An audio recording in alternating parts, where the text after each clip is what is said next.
بصوا بقى، الحاجات دي مش هتلاقوها غير هنا وبس عند ام مالك. الحاجات دي كده بصوا، ده 6 اصناف عصير، 6 اصناف مختلفة، 6 اصناف، كل حاجة مختلفة عن التانية تماما.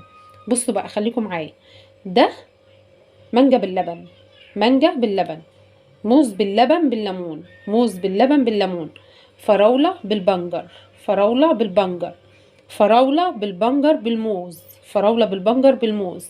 ده رمان بالبنجر، رمان بالبنجر. ده برتقان بالجزر، برتقان بالجزر.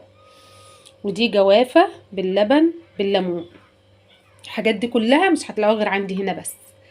موز باللبن بالليمون، مانجا باللبن، فراولة بالبنجر، فراولة بالموز بالبنجر، رمان بالبنجر، جواف برتقان بالجزر، جوافة باللبن.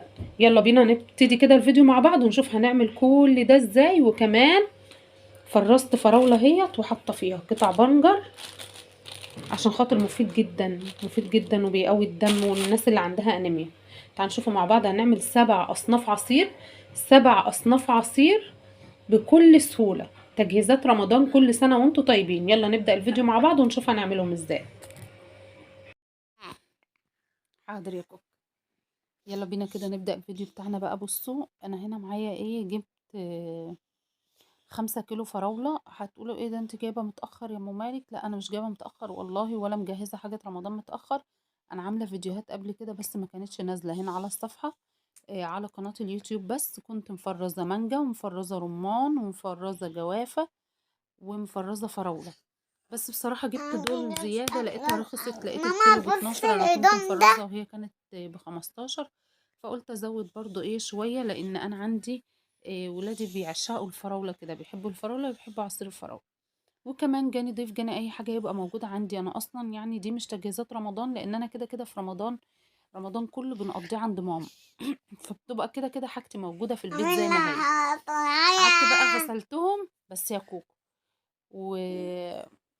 وشلت بقى منهم الوسخ اللي فيهم كله زي ما انتم شايفين كده.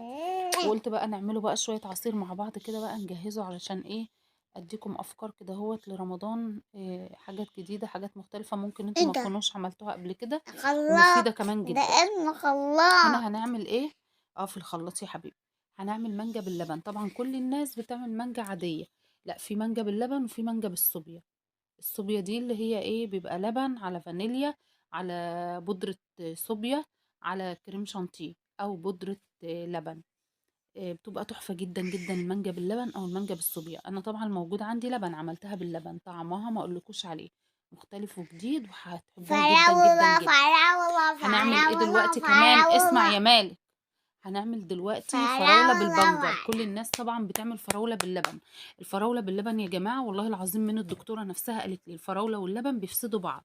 الفراولة بتفسد اللبن واللبن يفسد الفراولة، زي الشاي على اللبن بالظبط.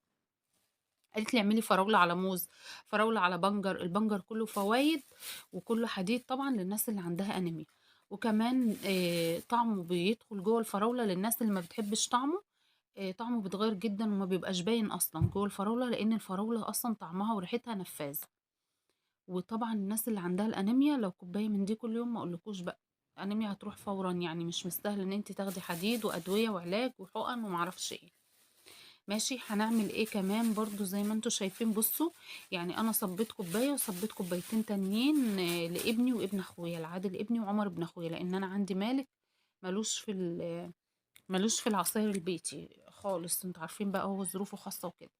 وهنا الباقي حطيت عليه بقيه الفراوله، وهحط عليهم صباعين موز، وهعمل فراوله بالبنجر بالموز التلاتة مع بعض. فراوله بالبنجر بالموز.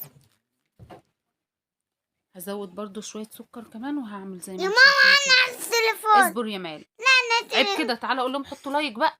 لا معلش مالك بقى، لا زي ما انتوا عارفين انتوا حفظتوه خلاص. خلاص انا هلعب. اتعض ماما.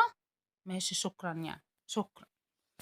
المهم ايه، عملنا هوت فراولة بالبنجر بالموز. تعالى يلا اقول لهم حطوا لايك. وعملنا فراولة بالبنجر، بالبنجر بس. لا بصوا ده بقى ايه يا جماعه، ده رمان انا كنت مفرزاه معاكم قبل كده.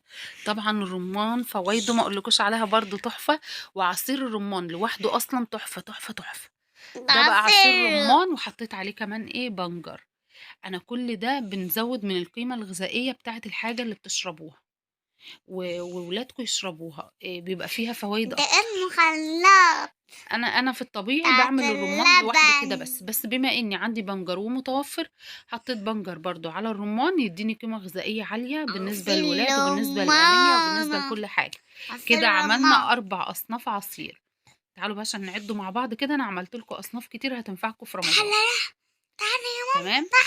هنعمل ايه تاني بقى دلوقتي؟ هنعمل برتقان كده لوحده، لا برتقان لوحده بعصره بالعصاره اليدويه. انا ما عنديش عصاره بالوصفة. اللي هي بالكهرباء، عندي اليدويه. بس انا دلوقتي هعمل برتقان اهوت دلوقتي وهصفيه. وبعد ما صفيته هحط كده واحط عليه ايه، هحط عليه سكر واحط عليه جزرتين مسلوقين بالميه بتاعتهم، هي اصلا الميه نشفت يعني عليهم، انا يا سبتهم لغايه ماما. ما اتهروا خالص. اصبر يا مالك. يا ده بقى ايه ماما. بقى برتقان بالجزر. برتقان بالجزر بقى بصوا، ما اقولكوش زودنا القيمة الغذائية وخلى اللون بدل ما هو اصفر بقى اورنج كده زي ما انتوا شايفين، وبيدي طعم احلى لان الجزر كمان مسكر مع البرتقان، فبيبقى تحفة. تحفة، بيبقى تحفة يا جماعة، جربوه هيعجبكم جدا. اصبر يا مالك، اصبر يا لا حبيبي. تليفوني. دلوقتي هنعمل ايه؟ لا هنعمل جوافة. تليفوني اصبر والله. يا مالك، الناس مش سامعة. دلوقتي هنعمل جوافة باللبن وهنحط عليها ليمون. طبعا الجوافة اصلا فيتامين سي، واحنا كمان بنزود كمان القيمة الغذائية بالليمون.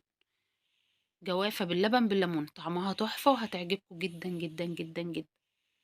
شفتوا عملنا اصناف كتير جدا وزودنا القيمة الغذائية بتاعتنا بحيث ان احنا نستفيد ونفيد ولادنا اكتر. هنعمل ايه تاني؟ هنعمل موز باللبن وبرضه هنحط عليه ليمون. الموز طبعا كله زنك ومفيد جدا ناموس. للاطفال ومفيد جدا للناس الكبيرة فيها في السن ومفيد لنا احنا كمان. عصير. قول لهم حطوا لايك يا مال. ليا. وهنحط عليه لبن وهنحط عليه ليمون زي ما انتم شايفين كده. حط عليها ليمون وحط طبعا انا عليها بزود لبن. شوية مية على اللبن في كل يا شوية عصير ماما بعملهم ليه. قلتلك اصبر يا اصبر. مالك. قلتلك بحط كده ايه شوية مية على اللبن.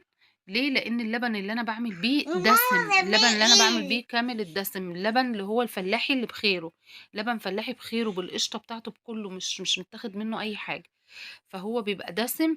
فعشان كده بزود عليه شويه ميه عشان العصير ما يبقاش تقيل جامد على ده معدتنا. وهنا عصير. عملت ايه بقى؟ هفرز بقيه ماما الفراوله اسمه بتاعتي. انا عصير. خدت منها حوالي نص كيلو، يا ودول كانوا ماما اللي اسمه فضلوا حوالي عصير. 4 كيلو ونص. عملتهم على 4 اكياس وقطعت عليهم شرايح بنجر زي ما انتم شايفين. بصوا البنجر بنجر. منزل عامل ازاي. قطعت عليهم شرايح بنجر معاهم في قلب الكيس على اساس ان انا لما اسحب كيس الفراوله اعمله يكون معاه البنجر بتاعه واحطه على الخلاط على طول. سواء بقى موجود عندي مش موجود عندي، لا هي تبقى الحاجة بحاجتها كلها كاملة على بعضها. وكده بيكون خلص الفيديو بتاعنا. ما تنسوش تعملوا لايك وتضغطوا متابعة وتشتركوا في القناة عشان يجيلكوا كل جديد من قناة يوميات أم مالك. كل سنة وانتم طيبين.